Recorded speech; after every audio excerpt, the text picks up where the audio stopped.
الحمد لأهله والصلاة على أهلها وبعد.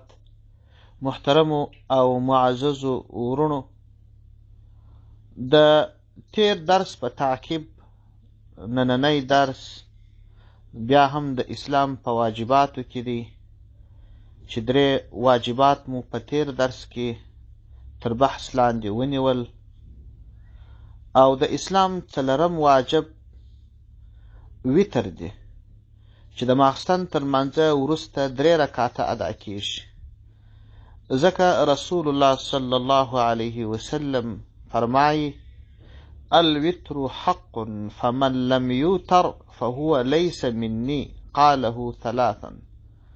دغه روایت ابو داود را نقل کړی دی، یعنی ویتر کول حق دی، څوک چې ویتر نه کوي نو دغه کس زما د امت څخه نه دی.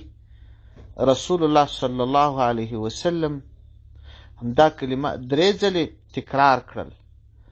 په بل ځای کې رسول الله صلی الله علیه وسلم فرمایي: اوتروا قبل ان تصبحوا، ویتر وکړي مخکې تر دې چې سهار کړي. دغه روایت مسلم شریف را نقل کړی دی. حضرت ابو هریره رضی الله عنه فرمایي: زما اشنای حضرت محمد صلی الله علیه وسلم ماته د 3 شیانو وصیت وکړي. لومړی دا چې د هرې میاشتې څخه به 3 ورځې روژه نیسم. دوهم دا چې د څاښت 2 رکعاته نفل به کوم. دریم دا چې تر بېدېدو وړاندې به ویتر کوم. دغه روایت متفق علیه روایت دی. صحیح بخاري په کتاب التهجد او باب صلاة الضحى کې را نقل کړی دی، او مسلم شریف په کتاب صلاة المسافرین باب استحباب صلاة الضحى کې را نقل کړی دی. حضرت ابو دردا رضی الله عنه فرمایي، بل روایت دی، وای ما ته خپل اشنای، خپل دوست، رفیق حضرت محمد صلی الله علیه وسلم د 3 شیانو وصیت کړی. تر کومه وخته چې ژوندی یم زه به یې نه پرېږدم. لومړی دا چې په هره میاشت کې به 3 ورځې روژه نیسم. دوهم دا چې د څاښت نفل به کوم.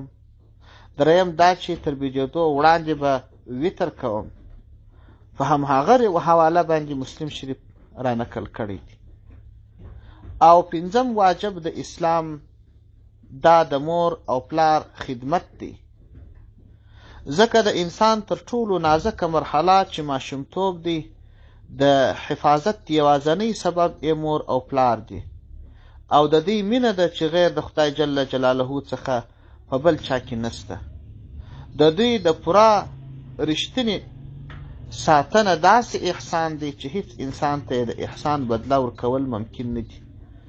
د دوی زیرول د مادي او مذهبي پلوه لوی جرم دی، ځکه الله جل شانه فرمایي: وقضى ربك ألا تعبدوا إلا إياه وبالوالدين إحسانا إما أن يبلغن عندك الكبر أو أحدهما أو كلاهما فلا تقل لهما أف ولا تنهرهما وقل لهما قولا كريما واخفض لهما جناح الذل من الرحمة وقل رب ارحمهما كما ربياني صغيرا. ترجمه ادا ده: ای پیغمبره، ستا رب فیصله کړې ده چې د الله جل جلاله پرته به د بل چا عبادت نه کوي، او د مور او پلار سره به احسان کوي. که یو یا دواړه د سپینږیروالي حالت ته ورسیږي، اوپ مه ورته وایه. اوپ دې ته وایي چې مور یا پلار ته په لوړ اواز مه کلمه ووایه. ځینو مفسرینو اوف دې ته ویل کیږي چې د ستړیا په وخت کې د مور او پلار په مخ کې ووایه چې اوف د ستړیا نښه ده. دا به هم نه ورته وایه. ښې خبرې ورته کوه. د آیت ترجمه ده، په مابینځ کې مې د اوف تفسیر را نقل کی. بیرته د آیت ترجمه ده: ښې خبرې ورته کوه، د مهربانۍ په وجه خپل وزر ورته کښته کړه، او ووایاست چې ای ربه پر دوی رحم وکړه لکه دوی چې زه په ماشومتوب کې روزلی یم. د دې ښکاره حقیقت د ثبوت په موخه د اسلام سپېڅلي لارښود 3 ځلې داسې ارشاد وفرمایه: آیا زه تاسو خبر نه کړم تر ټولو په لویو ګناهو باندې؟ 3 ځلې پوښتنه وکړه. اصحابو کرامو رضی الله عنهم وویل: بلې، و خبر مو که یا رسول الله. رسول الله صلی الله علیه وسلم وفرمایل: د الله جل جلاله سره شریک نیول لویه ګناه ده او د مور او پلار ازار دی. الحدیث، د حدیث نور هم اوږد دي. په یو بل حدیث کې رسول الله صلی الله علیه وسلم فرمایلی دي: جنت ته به د مور او پلار ازاری، چغلګر او د شرابو څښونکي داخل نسی. څرنګه چې د مور او پلار ازار ډیر لوی جرم دی، نو د دې وجې څخه الله جل جلاله په دې دنیا کې هم عذاب ورکوي. ځکه رسول الله صلی الله علیه وسلم فرمایي: د ټولو ګناهونو عذاب الله جل جلاله د آخرت ورځې ته ځنډوي. چاته چې یې خوښه سي سزا ورکوي، چاته چې یې خوښه سي معافوي یې. مګر د مور او پلار زورونکي ته الله جل شانه ډیر ژر عذاب ورکوي، یعنی په دنیا کې عذاب ورکوي. د اسلام 6م واجب د مړو حق دی، د مړو حق دی، یعنی د خاوندانو حق دی پر خپلو میرمنو باندې. ځکه الله جل جلاله فرمایي: الرجال قوامون علی النساء. نارینه پر ښځو باندې امیران دي، یعنی نارینه امیران دي او ښځې مامورانې دي. ښکاره خبره ده چې د امیر اطاعت پر مامور باندې واجب دی. په بل ځای کې الله جل جلاله فرمایي: وللرجال علیهن درجه والله عزیز حکیم. یعنی نارینهو ته، خاوندانو ته پر ښځو باندې درجه ده. الله جل جلاله زیات غالب او زیات د حکمت څښتن دی. یعنی نارینهو لره پر ښځو باندې لوړوالی دی. همدا ډول رسول الله صلی الله علیه وسلم فرمایي: کوم وخت چې خاوند خپله میرمن و خپل ځای ته وغواړي او دا ورته رانسي، ملائکې تر سهاره لعنت ورباندې وایي. رسول الله صلی الله علیه وسلم فرمایي: کومه ښځه چې د خاوند ځای پرېږدي او خاوند ځینې ناراضه وي، الله جل جلاله به تر هغه وخته ورته په غضب کې وي چې خاوند ځینې راضي کېږي. رسول الله صلی الله علیه وسلم فرمایلی دي: 3 کسان دي چې الله جل جلاله به یې نه لمونځ قبلوي او نه یې نیکي اسمانو ته پورته کېږي. لومړی مریی دی چې د خپل بادار څخه تښتېدلی وي تر هغه وخته پورې چې خپل بادار ته راځي. دوهمه ښځه ده چې خاوند ځینې ناراضه وي تر هغه وخته پورې چې خاوند ځینې راضي کېږي. او دریم د شرابو مست دی تر هغه وخته پورې چې فرصت کېږي. رسول الله صلی الله علیه وسلم فرمایي: د قیامت په ورځ به د ښځې څخه لومړۍ پوښتنه د لمانځه او د خاوند اړونده کېږي. 9م واجب د اسلام 9م واجب د کوچني او لوی اختر لمونځونه دي. ځکه زموږ د مذهب کتابونه لیکي: وهي واجبة وهو الاصح. یعنی صحیح خبره دا ده چې د اختر لمونځ واجب دی. د دې ترڅنګ په هغه مخکې واجباتو کې چې مو 2 آیاتونه ذکر کړل چې فصل لربک وانحر، هغه مخکې آیاتو کې هم د هغه څخه هم د اختر لمونځ ثابت دی. همدا ډول رسول الله صلی الله علیه وسلم فرمایي، رسول الله صلی الله علیه وسلم بلکې په یو خطبه کې وفرمایل چې دا روایت د برا رضی الله عنه څخه دی. دی مبارک فرمایي: سمعت النبي صلی الله علیه وسلم يخطب إن أول ما نبدأ من يومنا هذا أن نصلي ثم نرجع فننحر فمن فعل فقد أصحاب سنتنا.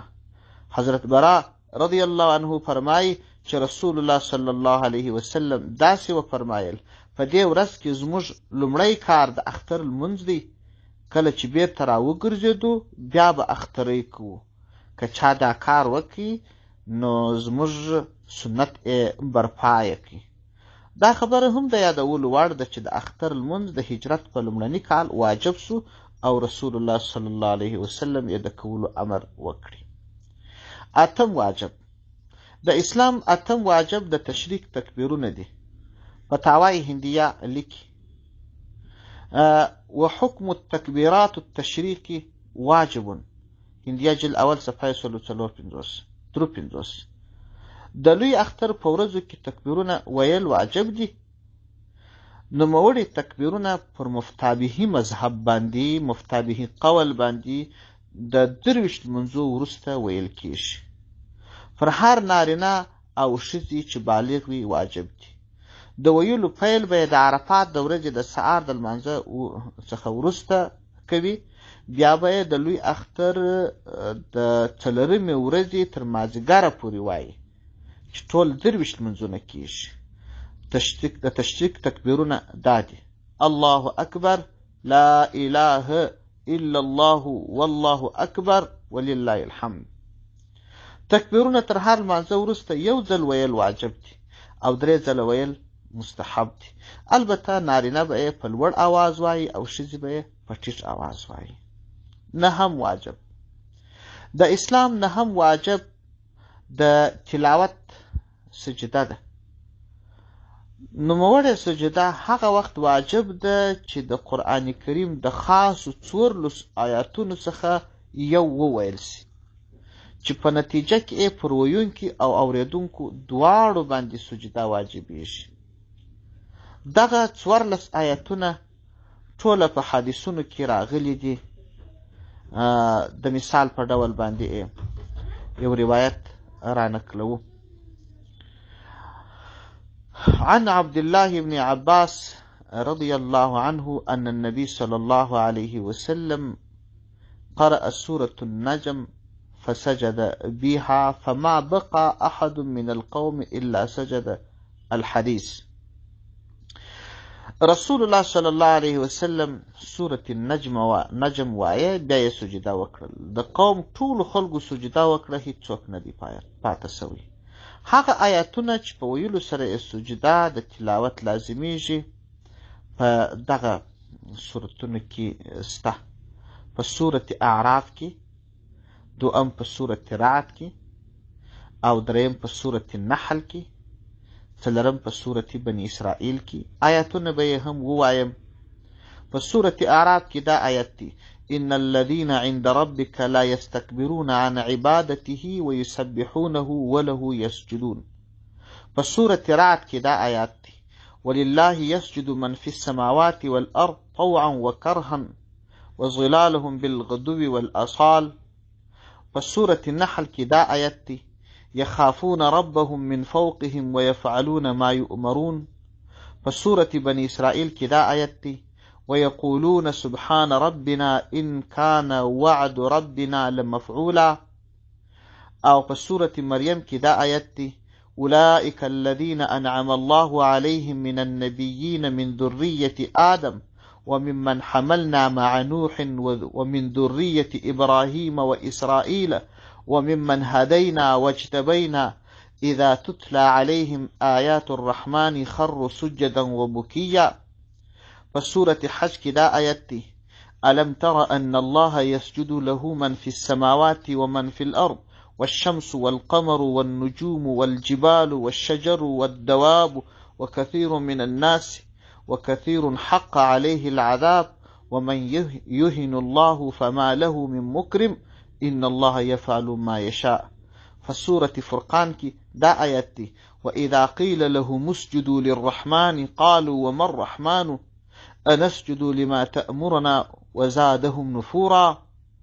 فسورة النمل کی دا آیت دی: ألا يسجدوا لله الذي يخرج الخبأ في السماوات والأرض ويعلم ما تخفون وما تعلنون الله لا إله إلا هو رب العرش العظيم. فسورة السجدة کی دا آیت دی: إنما يؤمن بآياتنا الذين إذا ذكروا بها خروا سجدا وسبحوه بحمد ربهم وهم لا يستكبرون. فسورة صاد کی دا آیت دی: قال لقد ظلمك لقد ظلمك بسؤال نعجتك إلى نعاجه وإن كثيرا من الخلطاء ليبغي بعضهم على بعض إلا الذين آمنوا وعملوا الصالحات وقليل ما هم وظن داود أنما فتناه فاستغفر ربه وخر راكعا وأناب. فسورة حاميم سجدك دا آياتي فإن استكبروا فالذين عند ربك يسبحون له بالليل والنهار وهم لا يسأمون. فسورة النجم كي دا آياتي فاسجدوا لله واعبدوا. فسورة انشقاق دا آياتي وإذا قرئ عليهم القرآن لا يسجدون. أو فسورة علك دا آياتي كريمتي كلا لا تطعه واسجد واقترب. دا څوارلس آیاتونه شوه. که یې څوک واوري یا یې ووایي سجده د تلاوت ورباندې لازمه ده. البته که یې څوک دغسې د میمورۍ څخه واوري یا یې د راډیو څخه واوري او په راډیو کې په ژوندۍ بڼه هغه قاري نه یې ناست ریکارډ شی وایي یا یې د پیتې څه واوري پر هغه نسته، خو په لسپیکر کې په ژوندۍ بڼه یو چا ویل یا په راډیو کې ویل احتیاط دا دی چې سجده وکړي. د تلاوت سجده واجب ده ځکه کتابونه لیکي السجدة على من سمع وعلى من تلاها. د تلاوت سجده د آیت سجده پر اوریدونکي او د آیت سجده پر ویونکي ده. همدا ډول رد موتار لیکي د تلاوت سجده د سجدې د آیت په لوست سره واجبېږي. رد موتار جلد اول صفحه 544. لسم واجب چې علماو لیکلی دي اطاعت د مسلمان امیر دی په دې شرط سره چې د الله جل جلاله او د رسول صلی الله علیه وسلم تابع باچا وي یا امیر وي، د شرعي اصولو سره برابر وي، او که د شرعي اصولو څخه خلاف وي د هغه اطاعت بیا لازم نه دی، ځکه رسول الله صلی الله علیه وسلم فرمایي لا طاعة للمخلوق في معصية الخالق، یعنی د مخلوق اطاعت نسته په نافرمانی کې د خالق. یعنی که څوک د الله جل جلاله په نافرمانی کې امر درته کوي که څه هم ستا امیر وي پر تا اطاعت واجب نه دی. که څه هم د دې حدیث مورد خاص دی خو د څېړنې له مخې ډېر څه پکې رانغښتي دي. څه وخت چې امیر د شرعي اصولو سره برابر وي بیا اطاعت یعنی د امر منل واجب دی، ځکه الله جل جلاله فرمای یا ایها الذین آمنوا اطیعوا الله واطیعوا الرسول واولی الامر منکم.